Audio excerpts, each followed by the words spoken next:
Welcome to today's episode of Broadway Buzz. Today I'm joined by Broadway performer and playwright Darius Wright. Darius has had an impressive career path, making his Broadway debut in A Bronx Tale. You might have seen him in more recent productions like Pretty Woman, New York, New York, Back to the Future, Once Upon a Mattress, and most recently in Cats, the Jellicle Ball. He's also expanded his work into playwriting, this year making his debut with a play titled Earl's Shoe Shine. Darius, it's great to have you on as a guest. Thank you so much for taking the time to sit and chat. How's it going? Sure thing. I'm doing all right. I'm doing all right. Uh, so for the episode, I usually just like to have the guests introduce themselves for the people that don't already know who you are. So could you just give Mhm. us a little intro on who you are? Sure. My name is Darius Wright. I am from Houston, Texas. I've been in the city for, on the 17th, it'll be 12 years, which is kind of crazy.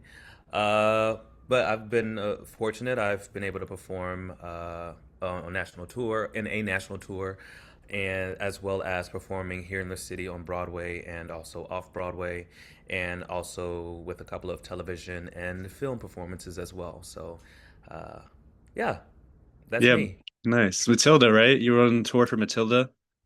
I was on tour with Matilda the musical. Very special show. Nice. Do you want I to talk still sing about it. what was that? Go ahead. Oh, I still sing the show constantly. I will listen to that show. I will sing it. I will cry in my room to when I grow up. Like it's just such a good musical. Yeah. So great job, And Tim Minchin. Great job. do you want to talk about your Broadway debut in The Bronx Tale? Sure. What do you want to know about it? Just how was it, like the experience, how you got into it, what it was like? Well, A Bronx Tale, how I got into it. Well, it was a kind of a roundabout way. I had been working on Ain't Too Proud. I was in the original workshop for Ain't Too Proud. Well, actually, that's a not supposed to use the word workshop because it was supposed to be a workshop, but it wasn't a workshop. So that's a whole other conversation. Anyways, I was in Ain't Too Proud, and I ended up not moving on with the production, and I thought that was going to be my Broadway debut. So I was very heartbroken, and I went to go do a production of The Early Modern Millie at good speed, and I would take the train back into the city to audition, and one of those auditions was A Bronx Tale, and the choreographer for A Bronx Tale was the same choreographer for Ain't Too Proud, Sergio Trujillo, and the dance captain for A Bronx Tale, I did. I performed with in Matilda the musical. So I showed up. It was like eight guys, and well, one of the funny things, like I remember everybody doing tricks and stuff, and I was like, I don't do them, so I thought I wasn't going to get it. And then I ended up. The thing I remember the most about that experience was number one, getting the phone call. I think that's all for me. That's always the best. It's like getting the phone call. It's very much Legally Blonde. Is that my name up on that list? Like it's that moment where you get the call and you're like, oh wow, somebody sees me. Like, whoa, I did it. Like that initial for anything is always great. The actual experience of making my debut, I was a vacation swing for A Bronx Tale. That was my in to Broadway, my first in, and I I was working on another show called The Sting with Warren Carlyle and John Rando, and I remember knowing at least the day before or something like that that I was going to be going on stage. I was going to be making my Broadway debut. So the stage manager told me, and so I told my mom and I told friends. I was able to post online, and so lots of people like bought tickets. My mom flew up from Texas to come see, and so I got to perform in front of people, like in perform. Like I don't even remember all of that. Like I just like it happened. Like great. I remember the next thing I actually remember that stands out to me about my debut was uh I was leaving the theater, and I'm pretty sure I had like my bags and like flowers, and I had a long day because I had rehearsal in the morning for the show I was working on, and then I came to the theater to make my Broadway debut, so it was a very long day, and so I was tired but like happy like that I did it, and I'm walking out of the theater, leaving the theater. I signed my playbills. I'm with my family. I think we're just gonna go to like Glass House Tavern, probably, most likely. And I'm walking, and I look on the floor, and they used to have these inserts. They don't do it anymore, but these inserts that would be like, new to the cast, Darius Wright, and they would have your, and so I saw my insert just laying on the ground with like trampled over, like very disregarded and just like dirty New York street. And I remember looking at it and I was like, yeah, exactly. Like that's exactly how I feel right now. Like like yes, that was a moment in time. Yet number one, life still goes on. Number two, Darius, I'm gonna curse. I'm like, Darius, you ain't shit. Like you ain't shit. Like this is also so like there's so many things happening in the world beyond you in this moment, and that's also something to like recognize, like the insignificance of this. And I maybe I can say that is like maybe that's a privileged thing to say, I don't know, but like I don't know, there's something so much in seeing my face trampled over it after just making my Broadway debut and like, oh wow, and then being like, I guess I don't know. I don't like the word humbled. Like it just brings you back to earth, and you're like, oh right, there's so much more to the world than this. And so it was a beautiful, yeah, it was just a beautiful moment, and that's what I remember about my Broadway debut was just seeing my face trampled in the streets after. It's like I my thought favorite thing. I thought you were gonna say when you saw it in the streets, you were like, "Oh, this is my welcome into the city. I'm like officially in the city. I'm a part of it now." But also that, like, Yeah, yeah, like that's a part of it. It's like, yeah, like I'm still just a face. Like I'm still just like, I still got to pick up my dog's poop. Like at the end of the right. day, like, it's like life keeps moving on, and I don't know. There's something I don't know from Cats. There's a ineffable something ineffable about that moment that I just like I cling on to. I just think it was very special. Yeah, that was nice. Thank you for that little story. You've been to, as you mentioned, you've been able to work on so many different productions Mhm. throughout your career, sometimes originating roles. Do you want to talk about that, originating roles, how you do that? I I know that's kind of a vague question. oh no, it's I mean it's fun. I think the cool thing about being in the original Broadway cast is that you're given lots of freedom to play, and the director is trusting you to be like your own leader a lot of those times. They give you parameters to work within. Like Pretty Woman had its parameters. New York had its parameters, and those were I think those are the two one where I think of me originating like a role. Like I definitely had like I was in Once Upon a Mattress, but I don't really con like I did some stuff in there that was my own creation.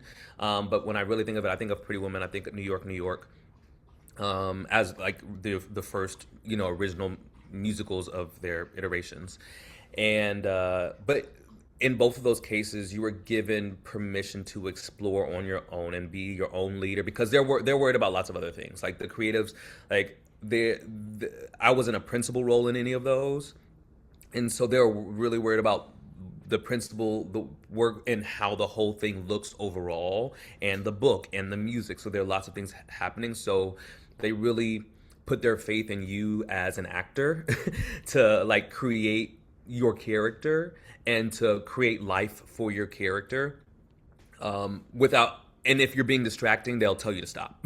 But until then, like, create life.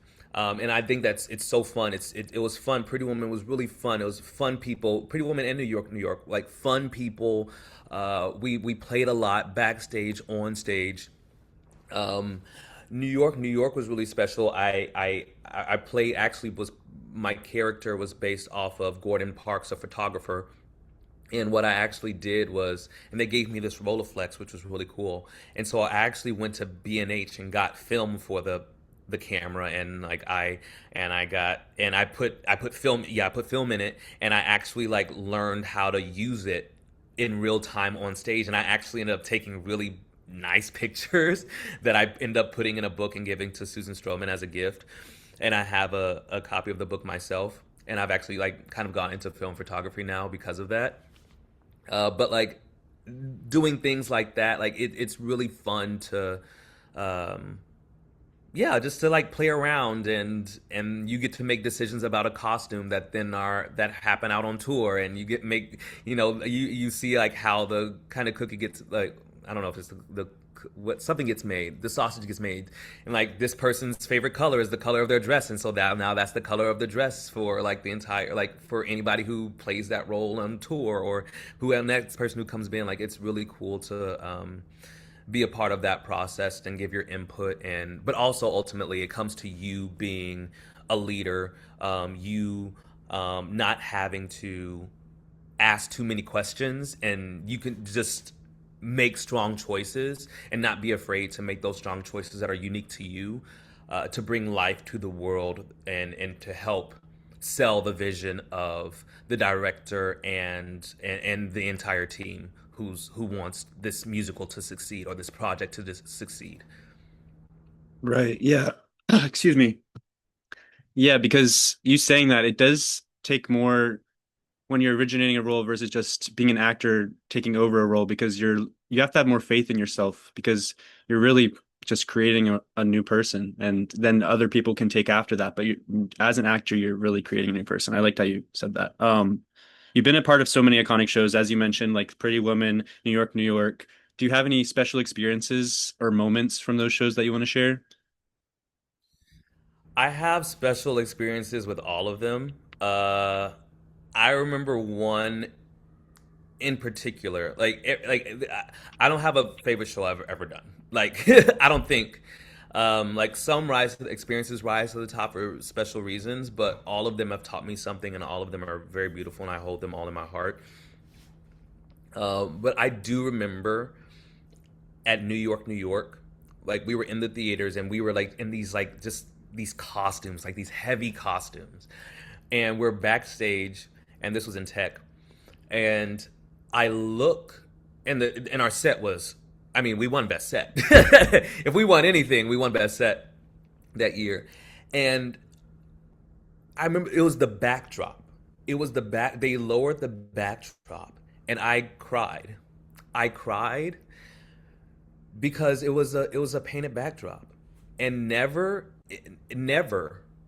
on Broadway had I ever done a show with like a classic painted backdrop.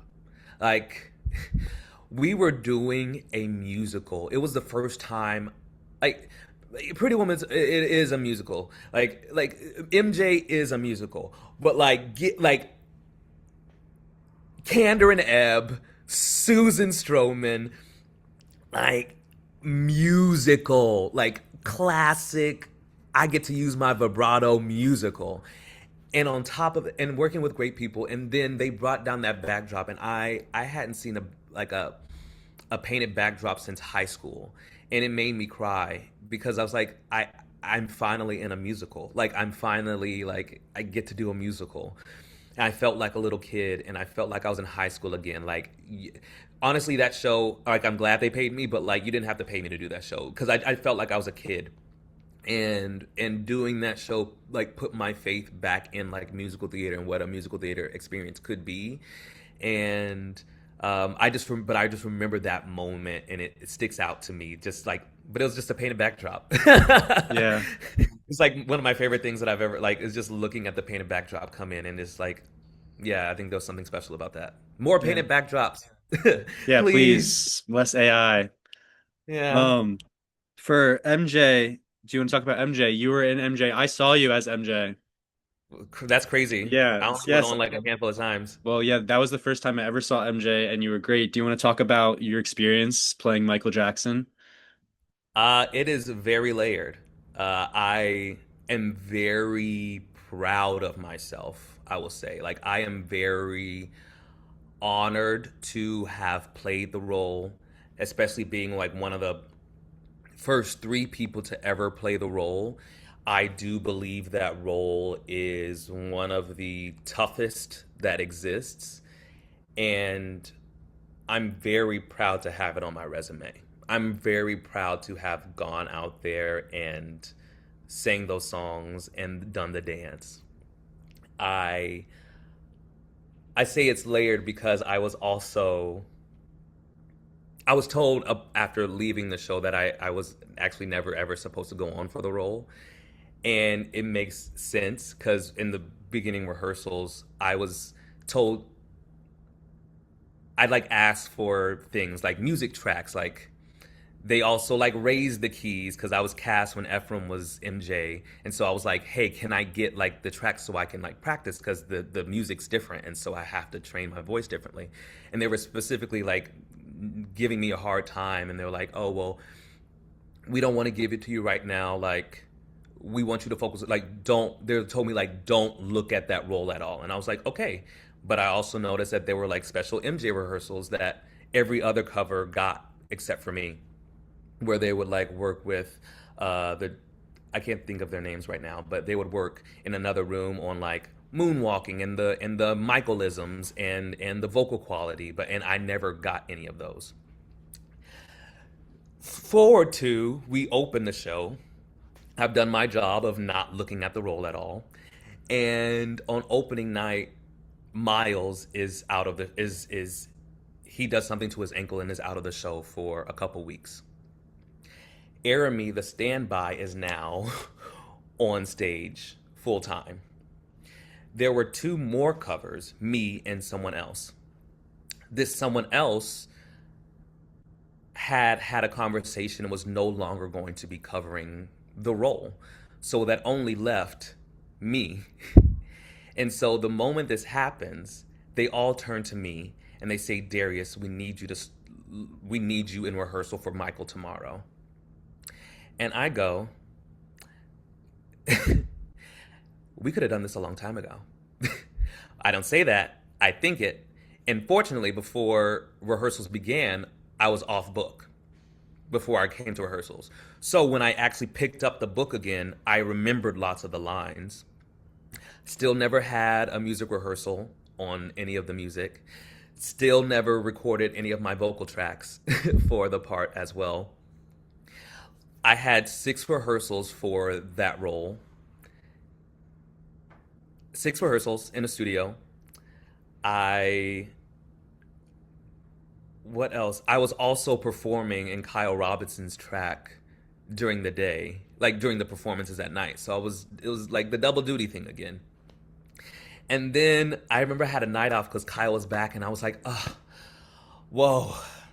Like, and this was a Saturday, and I was like, oh, whoa. And on that Saturday, they were like, okay, Darius, we just want you to ride the lift once just so you can feel it. And I was like, okay, I got there, I rode the lift, and I was like, all right, great, cool. And I went and I chilled, and I was like, I'm just gonna take today to just like relax because I actually get to just like not do anything, and I'm gonna not do anything.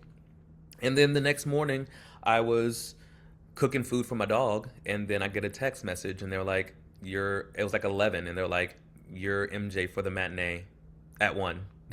Like, what do you need? When can you get here? And I was like, well, I'm cooking my dog's food, so I need a minute. uh, I will be there as soon as I can. And so, like, I get to the theater, I'm going over the lines in my head. Like, I have the lines, but, like, I haven't had a put in. I haven't had a full run through with choreography. I still didn't even know all the choreography. I, I get to the theater, like, I hadn't worn the shoes that I would be moonwalking in. I never wore the costume. And, but I don't know, I just kind of went I had this deep belief in myself that I could do it. I know I didn't have to do it, but I was like, I feel like I'm good. Um, so I just like went out there and like at the end of the show, I cried. I think I missed like 2 words. I missed 2 words, and I remember I cried at the end because I was so proud of myself, and and I realized, Louis, please. Louis. I have a dog. Uh, I realized in that moment, but really after that moment, like how much, I guess maybe power that I might have as a performer, or of who I am or who I might actually be, that I had been that I had never really considered or paid attention to, like the strength within me or the strength that is possible to come out of me if I just focus and trust myself and trust my heart. Um, and so, like again, proudly, I'm very proud to have played the role of MJ on Broadway. I am okay never doing it ever again. I I am also very proud to have probably still to this day the least amount of preparation to play that role, the least tools given in order to succeed at that role. And also, I still might be the only one who's sung the entire show live, maybe. Just because there are like technically like there's some things that MJ doesn't have to sing.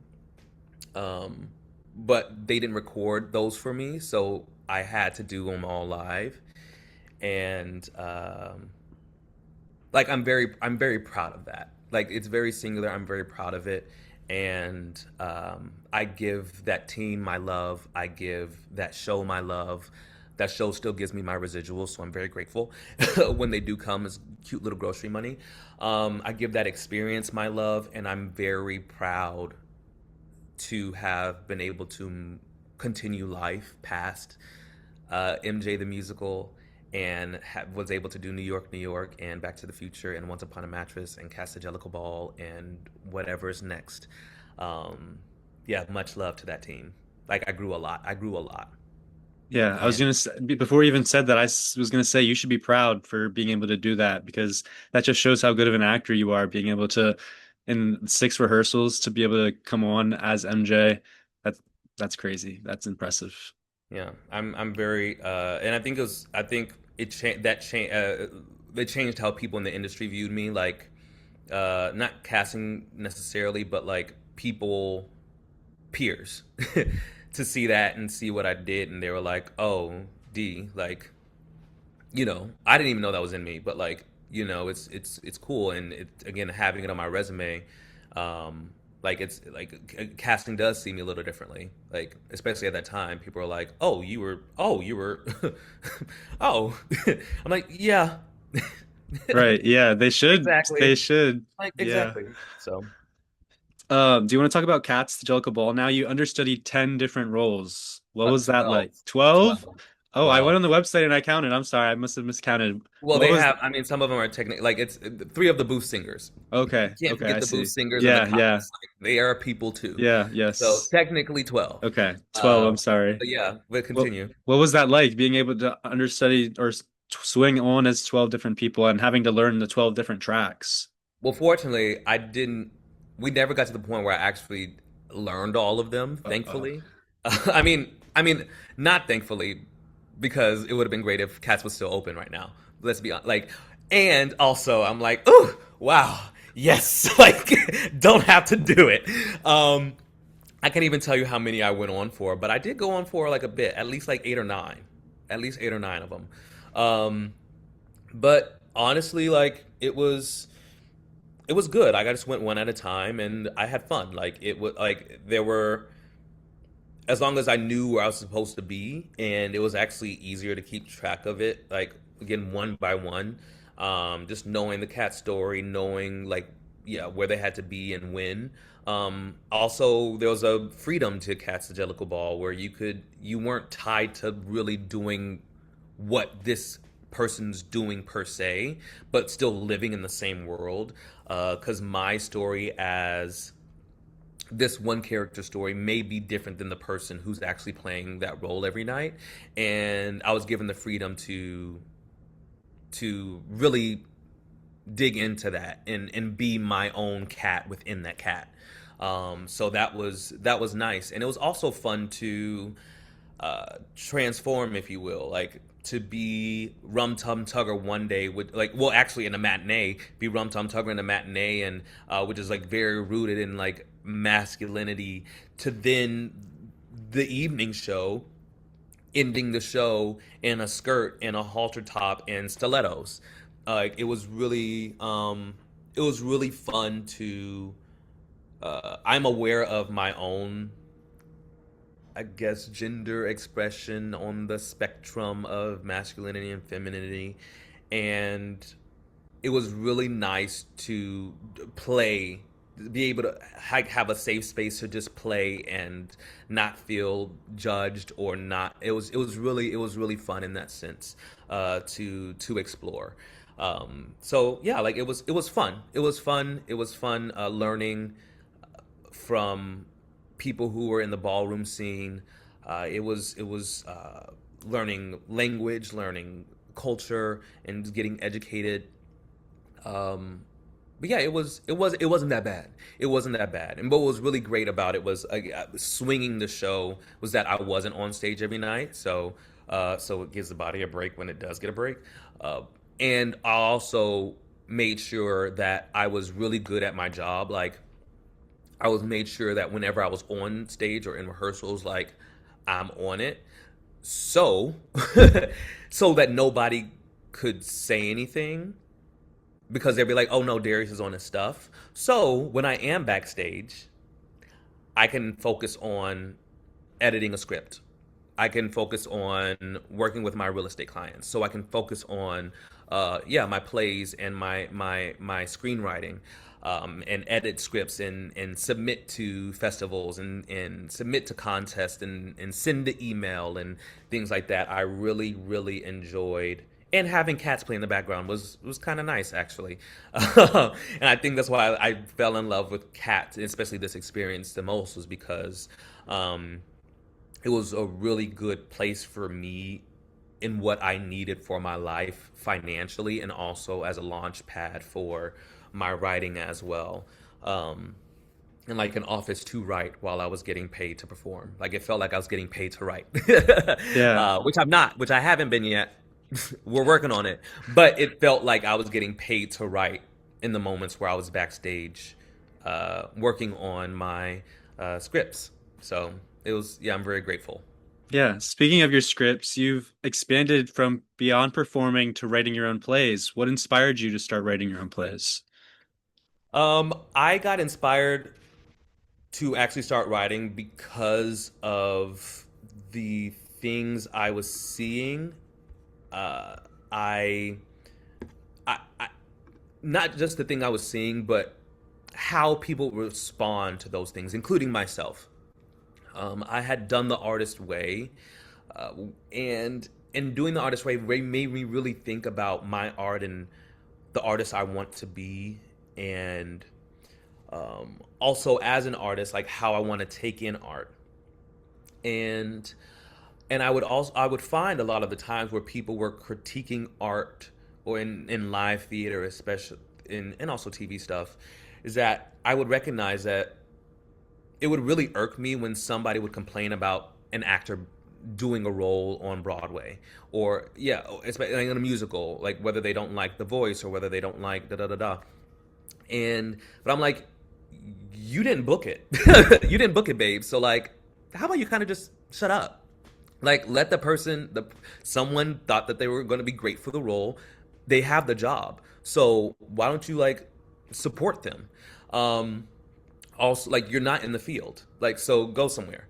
Um the same thing about like the actual the piece that's being presented. Lots of complaints.